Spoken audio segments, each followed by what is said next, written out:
member for Rankin be agreed to. And I'll call the honourable member for McKellar. Thank you, Mr Acting Speaker. Mr Speaker, I notice the member for Burt has been repositioned closer to the dispatch box, much well-deserved from the outer regions where he used to sit. And it reminds me of something that one of his personal heroes, Donald Rumsfeld, once said. There are some people who be, and that's just a fact, and we don't know why. And listening to the Leader of the Opposition, I know that there are professors of semantics who wondered what Donald Rumsfeld was saying. But listening to the Leader of the Opposition, I believe he was talking about that speech, Mr Speaker. Because 6 weeks ago, the answer was $400 billion in new taxes. 6 weeks later, the answer is $150 billion in tax cuts. But the problem is the government's not doing it fast enough. But then again, we're doing it too fast. But then again, the answer might be infrastructure projects. But then again, we're not doing enough of them. And then again, we're doing them in the wrong place. And then again, if we could just do it even better, it would be great. 3 years ago, the people of McKellar, in what clearly was a shock for them, elected me to this place. And in that time when that happened, I never thought I would hear a member of the Greens party say that they were concerned about the budgetary position of the budget.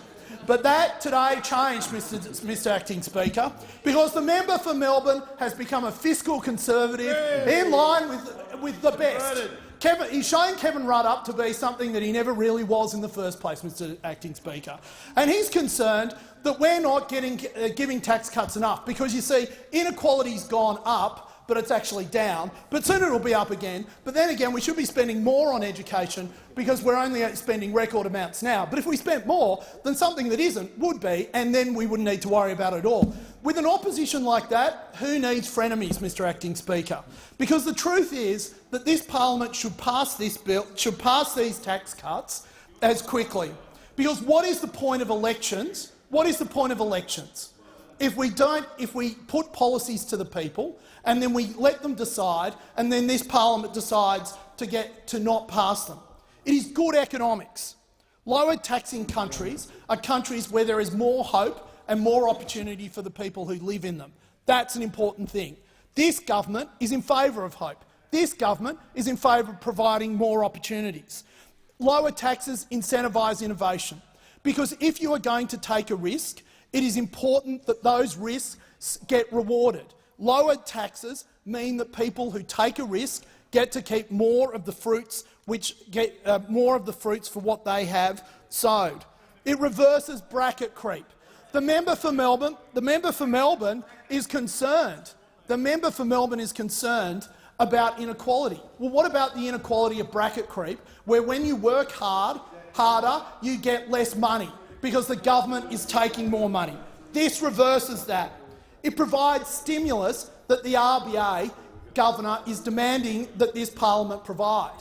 The member for Melbourne and those opposite speak at length about what the governor of the Reserve Bank wants and what the RBA has done today. He has made it absolutely clear that what this parliament should do is seek to put as much money back into the pockets of the people of Australia as we can. This bill does that. It also provides 94% of Australian taxpayers credible tax incentives for them to work harder and earn more and keep what they earn. Some say that this is about equity. Well, I say to those people that this rewards hard work. I say to them that it reverses bracket creep. And I say to them, there are some who claim that we should spend more on services. Well, I say to those opposite who claim that we are already spending record amounts of money on health and education, mental health, infrastructure. There is very little more that this parliament can do to allocate more resources to those things that we consider to be important. It is not our money. It is not our money. It is theirs. And that is what those opposite seem to forget. They think that it is the government who gives people money and we allow them to keep a part of it because that is the kind thing for us to do. It is their money and we take it from them. We are stewards of their money, and where we have spent it properly and sensibly to the benefit of them and our nation and our community as a whole, it is incumbent upon us to give as much of it, to leave as much of it as we possibly can with them, because it is their money. In short, the arguments against this are frankly the product of the eternal sunshine of a spotless mind.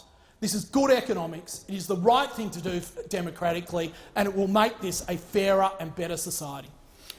I thank the honourable member for McKellar.